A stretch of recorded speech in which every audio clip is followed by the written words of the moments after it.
Hello friends, भारतीय कानून के विश्लेषण के आज के सेशन में विषय है मॉर्गेज, जो ट्रांसफ़र ऑफ प्रॉपर्टी एक्ट का विषय है। मैं एडवोकेट मनोज कुमार। तो आज हम मॉर्गेज का विश्लेषण करेंगे। मॉर्गेज क्या होता है? सिंपल भाषा में समझें तो मॉर्गेज को एक transfer of an interest in an immovable property कह सकते हैं, जो किसी बैंक या अन्य फाइनेंशियल इंस्टीट्यूशन से लोन लेने के लिए कोलैटरल के रूप में दिया जाता है। इसमें लोन लेने के लिए प्रॉपर्टी देने वाला यानी ट्रांसफ़रर क्या करता है? अपने लैंडेड प्रॉपर्टी को उस बैंक या फाइनेंशियल इंस्टीट्यूशन को ट्रांसफ़र करता है जो लोन देता है। इसमें लोन लेने के बदले प्रॉपर्टी देते हैं, यानी ट्रांसफ़र ऑफ प्रॉपर्टी, उसको मॉर्गेजर कहा जाता है। और जो बैंक या अन्य फाइनेंशियल इंस्टीट्यूशन लोन देता है और जिसके पक्ष में प्रॉपर्टी ट्रांसफ़र किया जाता है, उसे कहते हैं मॉर्गेजी। मतलब कि लोन लेने के लिए प्रॉपर्टी कोलैटरल के रूप में देने वाला हो गया मॉर्गेजर और बैंक हो गया मॉर्गेजी। मूलधन प्रिंसिपल और ब्याज इंटरेस्ट, मतलब कि लोन अमाउंट और इंटरेस्ट जिसका भुगतान कुछ समय के लिए सिक्योर किया जाता है, वह कहलाता है मॉर्गेज मनी। और वह डॉक्यूमेंट जिसके द्वारा प्रॉपर्टी ट्रांसफ़र किया जाता है, उसे कहते हैं मॉर्गेज डीड। अच्छा, ये सिक्योर किया जाने का क्या मतलब है? जितना मॉर्गेज मनी है उसके बदले में उस वैल्यू का या उस वैल्यू से अधिक वैल्यू का इमूवेबल प्रॉपर्टी बैंक अपने पास रख लेता है, ताकि बोरोवर को लोन दिया गया है, अगर वह भुगतान नहीं करता है तो उस संपत्ति को बेचकर बैंक अपना पैसा वापस ले सकता है। ये होता है सिक्योरिटी।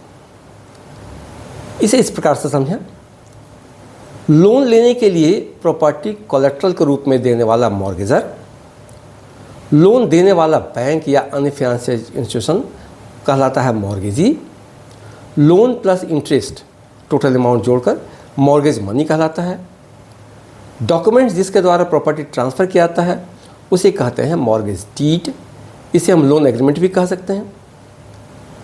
अब यहाँ ये जानना जरूरी है कि transfer of an interest in an immovable property यानी मॉर्गेज सेल से भिन्न होता है। सेल अलग चीज़ है और मॉर्गेज अलग चीज़, दोनों में काफ़ी डिफरेंस है। सेल को मैंने पिछले वीडियो में बता दिया है, फिर भी थोड़ा स्पष्ट करने के लिए बता दें कि sale transfer of property act section 54 में डिफाइंड है, जिसमें ये बताया गया है कि सेल एक absolute transfer of ownership of property होता है। जबकि मॉर्गेज क्या है? मॉर्गेज किसी प्रकार से ट्रांसफ़र ऑफ ओनरशिप नहीं होता है। ये होता है transfer of interest in an immovable property. Sale करने के बाद बेचने वाले का प्रॉपर्टी पर कोई राइट नहीं रह जाता है, जबकि मॉर्गेज में मॉर्गेजर का अधिकार समाप्त नहीं होता है, बल्कि लोन की राशि के भुगतान हो जाने पर प्रॉपर्टी का अधिकार स्वतः मॉर्गेजर का हो जाता है। हाँ, बैंक का ये अधिकार होता है कि अगर मॉर्गेज मनी का भुगतान नहीं होता है तो उस मॉर्गेज प्रॉपर्टी को बेचकर रिकवरी कर सकता है। इसलिए मॉर्गेज को एक प्रकार से transfer of property in favour of mortgagee भी कह सकते हैं। अब आते हैं मॉर्गेज के डिफिनेशन पर। Transfer of property act section 58 में mortgage, mortgagor, mortgagee, mortgage money और मॉर्गेज डीड को डिफाइन किया गया। इसमें लिखा है, a mortgage is a transfer of interest in specific movable property for the purpose of securing the payment of money advanced or to be advanced by way of loan and existing or future debts or the performance of an engagement which may give rise to a pecuniary liability। मतलब कि mortgagor वर्तमान या संभावित देनदारियों या ऋणों की राशि सुरक्षित करने के लिए एक अनुबंध के तहत, एक कॉन्ट्रैक्ट के तहत मॉर्गेजी को केवल interest in specific movable property, किसी विशेष प्रॉपर्टी पे, ऐसा नहीं कि सारी प्रॉपर्टी को दे देता है, स्पेसिफिक मूवेबल प्रॉपर्टी हस्तांतरित करता है। प्रॉपर्टी का ओनरशिप ट्रांसफ़र नहीं करता है, सिर्फ इंटरेस्ट ट्रांसफ़र होता है।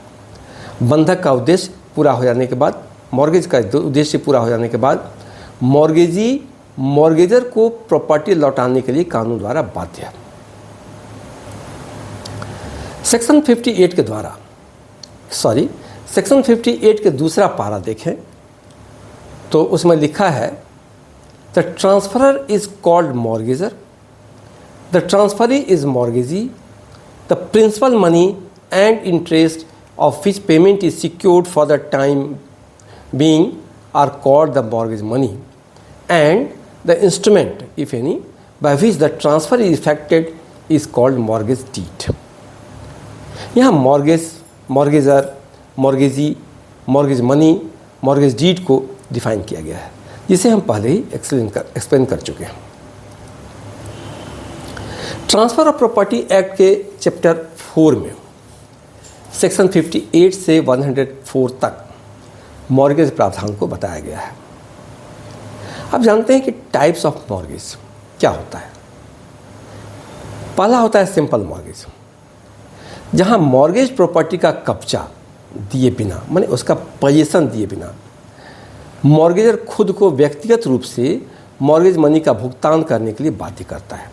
ये कॉन्ट्रैक्ट करता है जिसमें ये एग्रीड होता है कि मॉर्गेज मनी का हम भुगतान करेंगे, और स्पष्ट रूप से या परोक्ष रूप से, एक्सप्रेसली और इम्प्लाइडली सहमत होता है कि अपने अनुबंध के अनुसार भुगतान करने में विफल होने की स्थिति में मॉर्गेजी के पास बंधक की संपत्ति को बेचने और बिक्री की आय से बंधक धन, मॉर्गेज मनी के भुगतान का अधिकार होगा। इस बंधक को साधारण बंधक कहते हैं, सिंपल मॉर्गेज कहते हैं। सिंपल मॉर्गेज के तहत मुख्य बात है कि मॉर्गेज प्रॉपर्टी का कब्जा मॉर्गेजर के पास ही रहता है। सिंपल मॉर्गेज की स्थिति में अगर मॉर्गेजर लोन अमाउंट और इंटरेस्ट का भुगतान करने में विफल रहता है तो मॉर्गेजी न्यायालय में उस रकम की रिकवरी के लिए व्यक्तिगत मॉर्गेजर के खिलाफ केस कर सकता है। ध्यान देने की चीज़ है कि व्यक्तिगत मॉर्गेजर के खिलाफ सिंपल मॉर्गेज में न्यायालय में जाकर वो मनी रिकवरी के लिए केस कर सकता है, या न्यायालय से अनुरोध कर सकता है कि जो संपत्ति कोलेट्रल के रूप में दिया गया है उसे बेचकर लोन अमाउंट का रिकवरी कर ले। इसका आदेश कोर्ट से मांगता है। अगर सिंपल मॉर्गेज है तो मॉर्गेजी बिना कोर्ट के आदेश की संपत्ति को नहीं बेच सकता है। यानी कोलेट्रल जो उसके पास जमा है, जो प्रॉपर्टी उसको मॉर्गेज रूप में दिया गया है, उसको अगर बेच करके उसका मॉर्गेज मनी का पेमेंट करना हो तो कोर्ट का आदेश आवश्यक होता है। संपत्ति बेचने से जो रकम प्राप्त होता है उससे लोन का रीपेमेंट किया जा सकता है।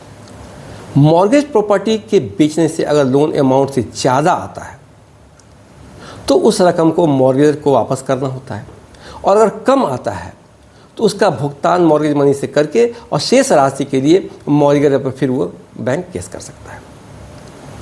सिंपल मॉर्गेज को रजिस्ट्रार ऑफिस में रजिस्टर कराया जा सकता है।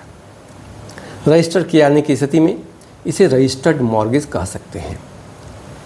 यहाँ संपत्ति का स्वामित्व, खतियान या service settlement record of right से प्राप्त हुआ हो, वहाँ पर रजिस्टर्ड मॉर्गेज ही प्रॉपर होता है। नेक्स्ट है मॉर्गेज बाय कंडीशनल सेल। वो था सिंपल मॉर्गेज। अब सेकंड जो मॉर्गेज का टाइप्स है वो है mortgage by conditional sale, where the mortgagor ostensibly sells the mortgage property on certain condition। जब मॉर्गेजर मॉर्गेज प्रॉपर्टी को कुछ शर्तों पर बेचता है तो इसे कहते हैं मॉर्गेज बाय कंडीशनल सेल। क्या शर्तें होती है? एक निश्चित तिथि पर मॉर्गेज मनी का भुगतान न करने पर बिक्री पूर्ण हो जाएगी। मैं डीड बना दिया, डीड बनाने के बाद उसमें कंडीशन डाला गया। डीड बना दिया कौन? मॉर्गेजर ने मॉर्गेजी के पक्ष में डीड बना दिया, सेल डीड बना दिया, लेकिन एक कंडीशन डाल दिया कि अगर मॉर्गेज मनी का भुगतान नहीं होता है तो उस सेल डीड को एब्सोल्यूट माना जाएगा। दूसरा है मॉर्गेज मनी का भुगतान हो जाने के बाद सेल डीड ऑटोमेटिकली वॉइड हो जाएगा। या फिर एक शर्त और हो सकती है कि मॉर्गेज मनी का भुगतान हो जाने के बाद मॉर्गेजी उस प्रॉपर्टी को मॉर्गेजर को फिर से ट्रांसफ़र कर देगा। मॉर्गेज के समय में मॉर्गेजर प्रॉपर्टी बैंक को ट्रांसफ़र किया था, यानी मॉर्गेजी को ट्रांसफ़र किया था। अब मॉर्गेजी जो है उस प्रॉपर्टी को बैंक को मॉर्गेजर को ट्रांसफ़र कर देगा पेमेंट के बाद। यहाँ यह आवश्यक होता है कि डॉक्यूमेंट एग्जीक्यूट करते समय उसमें कंडीशन को स्पष्टतः लिखा गया हो। यदि ऐसा नहीं है, कंडीशन में मेंशन नहीं किया गया है, तो मॉर्गेज की श्रेणी में नहीं आएगा। नेक्स्ट है यूसुफ्रैक्चरी मॉर्गेज, सूदखोरी, जहां मॉर्गेजर मॉर्गेज प्रॉपर्टी का पोजीशन मॉर्गेजी को सौंपता है और जब तक मॉर्गेज मनी का भुगतान नहीं होता है तब तक मॉर्गेजी को पोजीशन बनाए रखने के लिए अधिकृत करता है और संपत्ति से होने वाले आय को मॉर्गेज मनी के भुगतान के बदले प्राप्त करने के लिए अधिकृत करता है। तो इसे कहते हैं यूसुफ्रैक्चरी मॉर्गेज। यूसुफ्रैक्चरी मॉर्गेज का एक कॉन्ट्रैक्ट है जहां बोरोअर अपना स्वामित्व बनाए रखते हुए ऋणदाता को संपत्ति का कब्जा और उपयोग का अधिकार देता है। कंडीशनल मॉर्गेज में क्या था? कंडीशनल मॉर्गेज में डीड बना करके प्रॉपर्टी को ट्रांसफ़र कर देता था। यहाँ क्या है कि स्वामित्व का ट्रांसफ़र नहीं हुआ, सिर्फ जो है उनको अधिकार दे दिया, पैसा दे दिया कि आप उसका उपयोग कर सकते हैं। ऋणदाता, जिसे मॉर्गेजी के रूप में जाना जाता है, ऋण भुगतान होने तक संपत्ति का उपभोग कर सकता है और किराया या लाभ प्राप्त कर सकता है, उससे जो भी आय हो सकता है उसको प्राप्त कर सकता है। लेकिन बोरोअर का संपत्ति पर स्वामित्व बरकरार रहता है। नेक्स्ट है इंग्लिश मॉर्गेज। इंग्लिश मॉर्गेज एक ऐसी कॉन्ट्रैक्ट है जिसके तहत कोई व्यक्ति मॉर्गेजर किसी बैंक या किसी दूसरी संस्था से पैसे उधार लेने के लिए मॉर्गेज प्रॉपर्टी का एब्सोल्यूट ट्रांसफ़र मॉर्गेजी को इस शर्त पर करता है कि निर्धारित तिथि को ऋण का भुगतान कर देगा। यहाँ एक और शर्त होती है कि मॉर्गेज मनी के भुगतान हो जाने पर मॉर्गेज संपत्ति को पुनः मॉर्गेजर को ट्रांसफ़र कर देगा और लोन देने वाला उस संपत्ति को तब तक अपने पास रखता है जब तक कि लोन की राशि का भुगतान नहीं हो जाता है और लोन की राशि का भुगतान नहीं होने पर उस संपत्ति को बेचकर रिकवर कर सकता है। नेक्स्ट है mortgage bye deposit of title deeds. काफ़ी कॉमन है, बैंकों में लोन के लिए सबसे ज़्यादा कॉमन यही है, जिसको इक्विटेबल मॉर्गेज भी कहते हैं। टाइटल डीड को जमा करके मॉर्गेज एक प्रकार का इक्विटेबल मॉर्गेज ही है, जिसके आधार पर बोरोअर अपनी संपत्ति के टाइटल डीड्स का ऋणदाता के पास जमा करके लोन ले सकता है।